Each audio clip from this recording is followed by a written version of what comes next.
खातिर अवैध तरीके से भारत आई सीमा को किसी ने सच्चा आशिक कहा तो किसी ने उसे जासूस कहा। अब सीमा सचिन की तरह ही एक और मामला सामने आ गया है जिसमें भारत के राजस्थान के भिवाड़ी से 35 साल की अंजू नाम की महिला अपने प्रेमी से मिलने पाकिस्तान पहुंच गई। दोनों की प्रेम कहानी में बहुत सारी समानताएं होते हुए भी बहुत बड़ा अंतर है। दोनों मामले में बात करें तो बातचीत का जरिया सिर्फ और सिर्फ सोशल मीडिया रहा और अपने प्यार को पाने के लिए दोनों ही महिलाओं ने सरहदें पार की। लेकिन जहां तक अंजू ने पाकिस्तान जाने के लिए लीगल तरीका चुना तो वहीं सीमा ने चोरी छिपे भारत घुस आई। ऐसे में सवाल उठता है कि प्रेम तो दोनों ने ही किया था, लेकिन सीमा के प्यार जताने का तरीका अंजू से बिल्कुल अलग क्यों है? आखिर इस खबर में जानते हैं कि दोनों के प्रेम कहानी में आखिर अंतर क्या है।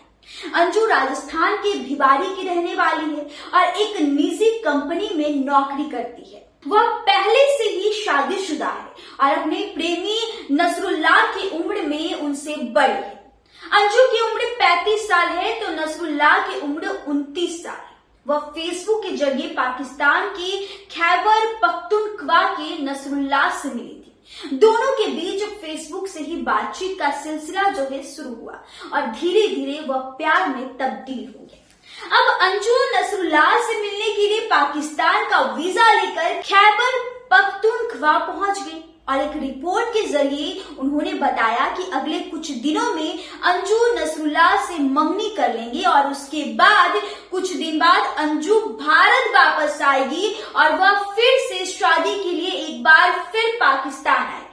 वर्तमान में अंजू नसरुल्लाह की घर दीरबाला में है और उनके कुछ रिश्तेदारों के अनुसार यानी कि अंजू के रिश्तेदारों के अनुसार पहले से शादीशुदा है, लेकिन वह काफी समय से एक दूसरे से अलग रह रही। अपनी प्रेम कहानी और भारत से मिलने आई प्रेमिका के बारे में बताते हुए नसरुल्लाह कहते हैं कि हम दोनों के बीच ये तय हुआ था कि अंजू पाकिस्तान आएगी और यहाँ मेरे परिवार से मिलेगी, जिससे कुछ दिन बाद हम मंगनी और उसके बाद हम शादी कर लेंगे। नसरुल्लाह कहते हैं कि अंजू के लिए पाकिस्तान का वीजा मिलना बहुत मुश्किल था, लेकिन हम एक दूसरे से प्यार करते थे, इसलिए हार नहीं मानी और लगातार कोशिश करते रहे। उन्होंने साफ साफ यह भी बताया कि जहां भारत में अंजू लगातार दिल्ली में पाकिस्तानी दूतावास के चक्कर लगाती रही और अफसरों को समझाती रही, तो वहीं दूसरी तरफ नसरुल्लाह भी पाकिस्तान की राजधानी इस्लामाबाद में विदेश मंत्रालय और दूसरे दफ्तरों के चक्कर काटते रहे। अंजू को वीजा देने के लिए अफसरों से गुजारिश करती रही, लेकिन आखिरकार एक दिन आ ही गया और उसकी मेहनत रंग ला ही गई और अंजू को वीजा मिल गया।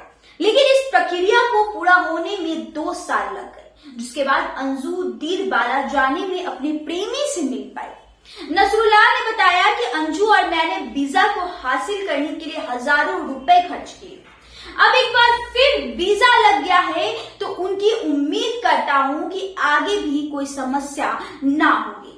अब इस वीडियो में जानते हैं कि भारत की नागरिकता पाने के लिए 4 तरीके हैं।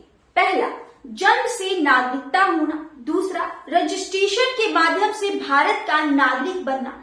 तीसरा, वंशज होने के नाते किसी व्यक्ति को भारत की नागरिकता मिलना और आखिरी तरीका होता है नेचुरलाइजेशन यानी कि देशीकरण। तो कैसे लगी आपको यह खास पेशकश, हमें कमेंट सेक्शन में जरूर बताइएगा। तो फिलहाल ये रिपोर्ट यहीं तक थी। ऐसी खबरें जानने के लिए हमारे चैनल के साथ बने रहें। धन्यवाद।